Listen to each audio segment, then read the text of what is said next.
This is a quick review of Standard 6 NS1, which is dividing fractions and solving word problems that involve dividing fractions by fractions. So we're just going to look real quickly today at simply how to divide fractions, whether it's mixed numbers, two fractions, or if it maybe even has division with a whole number. So we have a few steps to follow when we're dividing fractions. We're going to use the example 4 1/2 divided by 3/8. Our first step is to convert all mixed numbers to improper fractions, and then we want to make our whole numbers fractions also. Now this one doesn't have a whole number, but remember, if you are dividing a whole number, you always want to put it over 1. So let's say this was 4 1/2 divided by 8, and we would simply put that 8 over 1 to make it a fraction.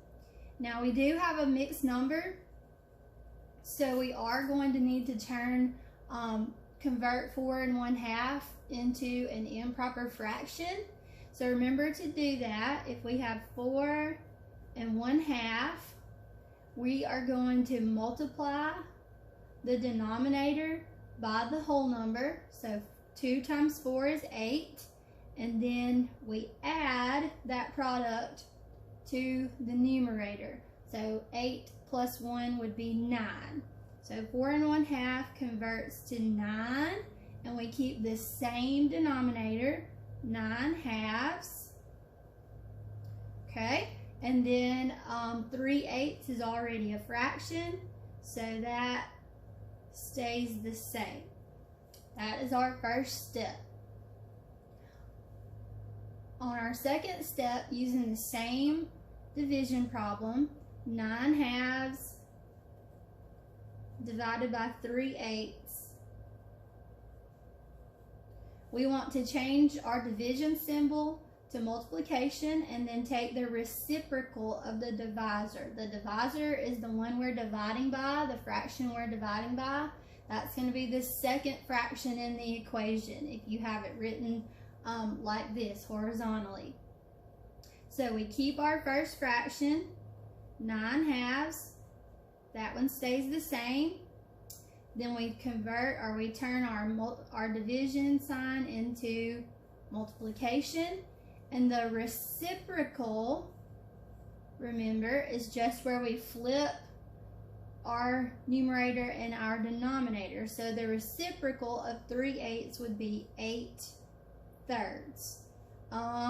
Another example, if we have 3/4, the reciprocal of 3/4 would be 4/3.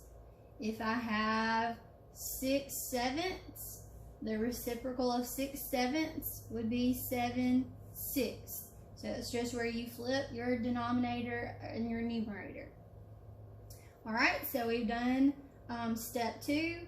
We keep the first fraction, change our division sign to multiplication, and then take the reciprocal of the second fraction, the divisor.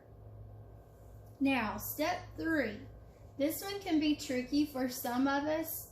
That's why I say, first of all, cross-simplify if it's possible, and only if it makes sense to you. If cross-simplifying does not make sense to you, then you should skip that, and then you will end up with the same answer in the end. You will just have to do a little bit more simplifying in the end.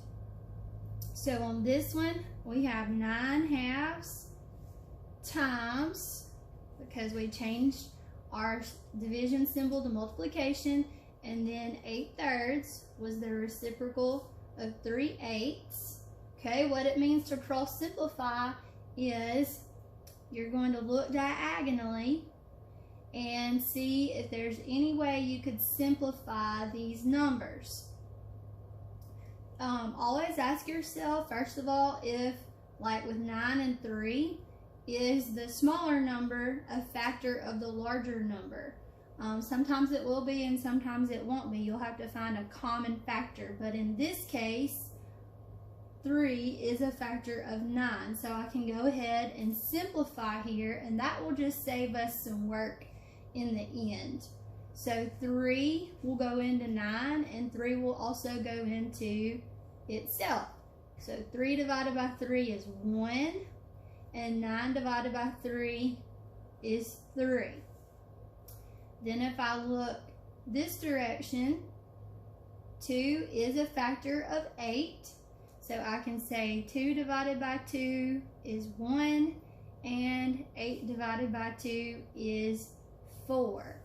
And we have cross simplified. Again, if that doesn't make sense to you, then don't do that. You'll just go ahead and on step 4, multiply the top and the bottom straight across, and then you will do your simplifying in the end once you get your answer. Okay? Now, on step 4, whoops. Here we go. Step 4.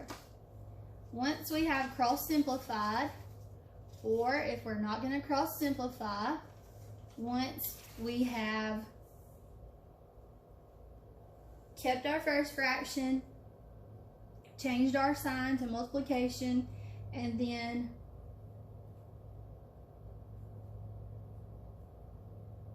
taken the reciprocal of our second fraction, all we have to do is simply multiply straight across the top and straight across the bottom. So this is the one where I cross simplified, and then we'll do the one if you didn't cross simplify to show you what that would look like. So 3 times 4 is 12, and 1 times 1 is 1. Now if I had not cross simplified, then I would have had 9 halves times 8 thirds.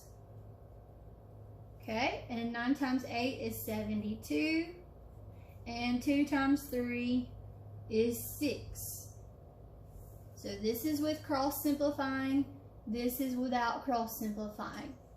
Now my very last step is to simplify or convert back to a mixed number when necessary. Sometimes you won't be able to simplify. You're only going to convert back to a mixed number if you have an improper fraction, like this one. If you had cross simplified, then we know that 12 over 1 is the same as the whole number 12. So we would just take that 1 off the bottom, and our answer would be 12. And then here, if we didn't cross simplify, we're going to convert it back to a mixed number. So when we do that, remember, you're going to divide the top by the bottom. 72 divided by 6. And usually you guys will have a calculator, but in case you don't, set it up. Numerator divided by denominator. 6 goes into 7 once. Bring down that 2. 6 goes into 12 twice, giving me 12, and that cancels out. So again, my answer is 12. And this is what I was saying, even if you don't cross simplify and you go the little bit longer route, you should still get the same answer.